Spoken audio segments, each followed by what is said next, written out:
Abatuuze b'e Muyenga ne Bukasa mu ggombolola y'e Makindye beemulugunya olw'okwolekebwa ebbali mu nteekateeka za gavumenti ez'okugaba ensimbi eziyitibwa Paris Development Model nga bagamba nti bo n'okutuusa essaawa ya leero tebannaba kuzifunako. Wadde ng'emiruka egisinga wonna mu ggwanga zaafuna ku ssente zino era zibakoze bulungi mu nteekateeka ey'ogenda mu maaso n'okukulaakulanya, naye bano bagamba nti bo tebazifunangako era nga baagala omukulembeze w'eggwanga akole ekiri wansi w'enjuba alabe ng'abantu bano nabo bafuna ku nsimbi zino.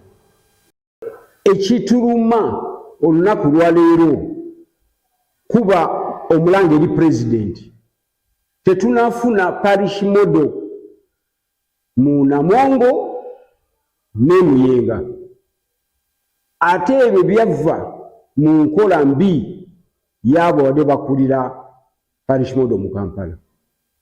Twakuba enduulu eri minisita wa Kampala teri kye yakola, Honorable Misa Kabanda. Era tusaba pulezidenti nga tuvudde mu kalulu ng'ateekateeka okukola kabineti, Misa Kabanda tamuze mu Kampala.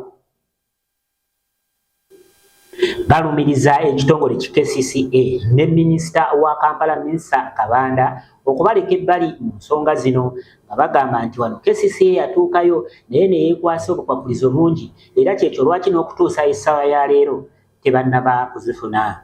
Nga bakulembeddwamu akwatidde bendera ekibiina ki NRM kwa Meeya Makindye Yasin Omar bategeezezza nti ensimbi zino bazeetaaga kubanga n'abantu baayo balina okwekulaakulanya ng'abalala. That is our prayer. Kubanga teyatuyambye ffe tusigadde mabega. Lwaki Namongo buli muntu amanyi Namongo ekifo ky'abawejjere lwaki tebanafuna ssente za parish model? Nze nnyenya Misa Kabanda ne ED wa KCCA n'abakulu bali mu finance era munaku ntono ffe tujja kugenda mu kooti tubaloope.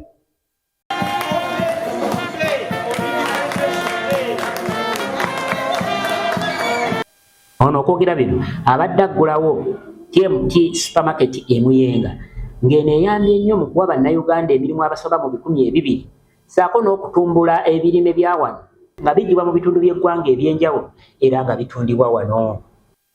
Olunaku lwa independence leero nga tujjukira independence ya Uganda, it is a good celebration in our area kubanga twatadde mu nkola manifesto ya NRM 2021 to create a fertile ground for investment and job creation. Kakati mu supermarket eno waliwo department ya vegetable. Kati ebyo byebintu bye tulima muno. Kati waliwo kati akatale kabalimi mu supermarket eno nene.